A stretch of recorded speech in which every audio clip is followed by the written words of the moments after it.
এই ছেলেটি ডায়মন্ডে একটি কফিনে বন্দী হয়ে আছে এবং সেই কফিনের ভিতরে অনেকগুলো কাঁটা ছিল, যার ফলে সে আহতও হচ্ছিল। তবে এই ছেলেটির কাছে একটি অদ্ভুত ক্ষমতা আছে যে সে তাই আহত স্থানগুলোকে হিল করতে পারে। তবে সেই হিলিং প্রসেসটি অনেক পেইনফুল হয়। তবে এখানে এসব কি হচ্ছে এবং এই ছেলেটি বা কে এবং তাকে এরকম জায়গাতে কেই বা বন্দী করেছে?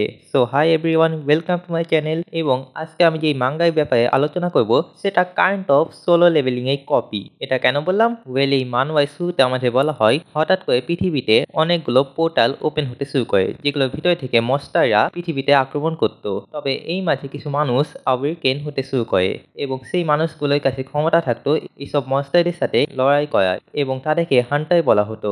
এবার নিশ্চয়ই বুঝতে পারছেন আমি এটাকে সোলো লেভেলিং এর কপি কেন বলছি। তবে এটা সম্পূর্ণভাবে সোলো লেভেলিং এর কপি না কিন্তু। তো এই মানওয়ার মেন ক্যারেক্টারের নাম হচ্ছে রোম্যান এবং তার কাছে পাওয়ার আছে যে সে তার ক্ষত স্থানগুলোকে হিল করতে পারে। তবে সেই হিলিং প্রসেসটিও কিন্তু অনেক পেইনফুল হয় এবং স্কুলে 3জন ছেলে তাকে বুলি করত এবং তারাও আওয়েকেন ছিল, অর্থাৎ তাদের কাছেও স্পেশাল পাওয়ার আছে। একজনের কাছে ডায়মন্ড জেনারেট করে পাওয়ার ছিল, একজন লাইটনিং স্ট্রাইক করতে পারত এবং একজন ভূমিকম্প ক্রিয়েট করতে পারত। যে ছেলেটি ডায়মন্ড জেনারেট করতে পারত সে একটু বেশি হারামি ছিল এবং তার নিকনেম ডায়মন্ড রাখা হয়েছিল এবং যে থান্ডার স্ট্রাইক করতে পারত তার নাম থর রাখা হয়েছিল, হুইচ মেক সেন্স। এবং আরেকজন যে ভূমিকম্প ক্রিয়েট করতে পারে তাই নাম আমি ভুলে গেছি। বাট এনিওয়ে, তারা 3জন এখানে রোম্যানকে খুবই বাজেভাবে মারছিল।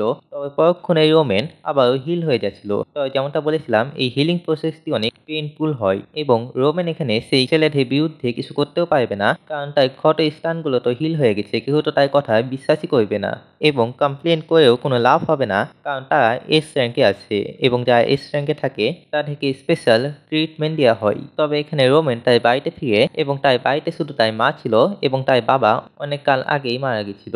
এখানে তার মা একাই সংসার চালাতো এবং রোম্যানের উদ্দেশ্য ছিল বড় হয়ে হান্টার হয়ে তার মাকে অবসরে রাখা। তবে তার এই পাওয়ারের জন্য সে হয়তো এই র্যাঙ্কে হান্টার হবে, তবে তাও তার কোনো সমস্যা নেই, কারণ সে অন্তত তার মাকে তো আরামে রাখতে পারবে।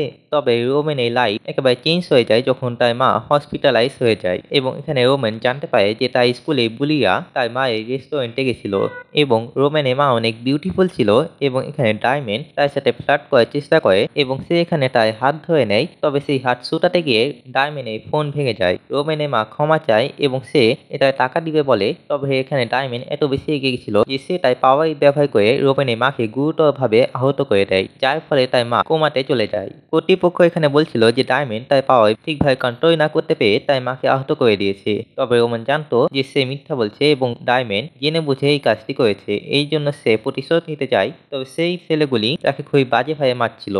তবে রোম্যান তাও হার মানছিল না। এই ফলে ডায়মন্ড ইরিটেট হয়ে যায় এবং সে রোম্যানকে ডায়মন্ডের ভিতরে ট্র্যাপ করে দেয় এবং সেই ছেলেটি তাই পাওয়ার ব্যবহার করে সেই ডায়মন্ডটিকে মাটির তলদেশে পাঠিয়ে দেয়। রোম্যান এখানে অনেক ফ্রাস্ট্রেট হয়ে গেছিল এবং সেই কফিনের ভিতরে অনেক কাটা ছিল, যার ফলে সে আহত হচ্ছিল এবং আবারও হিল হচ্ছিল। তবে সে এখানে নোটিস করে যে সে যত আহত হওয়ার পর হিল হচ্ছে সে আরো বেশি পাওয়ারফুল হয়ে যাচ্ছে। এবার সে ওই ডায়মন্ডটিকে ভাঙার চেষ্টা করতে শুরু করে।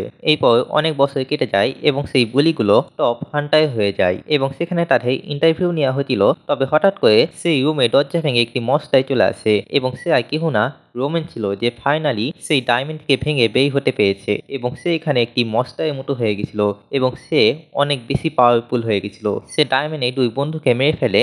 তবে এখানে ডায়মন্ড রোম্যানকে চিনতে পারে না এবং সে তাকে একটি মনস্টার মনে করে তার সাথে ফাইট শুরু করে এবং সে তার সর্বোচ্চ দিয়ে রোম্যানের সাথে ফাইট করছিল। তবে রোম্যান এখানে অনেক বেশি পাওয়ারফুল হয়ে গেছিল এবং ডায়মন্ড রোম্যানের উপরে যতই আক্রমণ করছিল না কেন সেই অ্যাটাকগুলোর কোনো প্রভাব রোম্যানের উপরে পড়ছিল না এবং ফাইনালি এখানে রোম্যান ডায়মন্ডকে মেরে ফেলে।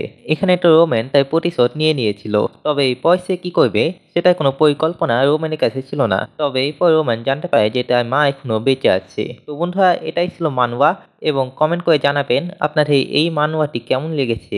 এবং এই মানওয়াটি কিন্তু এখানেই শেষ হয়নি, এটা আরও চ্যাপ্টার আছে। এই মানওয়াটির নাম আমি নিচে ডিসক্রিপশনে দিয়ে রেখেছি এবং আমি রেকমেন্ড করব এই মানওয়াটিকে পড়ার জন্য, because seriously this manhwa is amazing এবং এই আর্ট স্টাইল সত্যি অসাধারণ। এবং মানওয়ায় একটি জিনিস আমার ভালো লাগে যে এই মানওয়াগুলো কালারফুল হয়। তো যাই হোক, ভিডিওটি এখানেই শেষ করছি।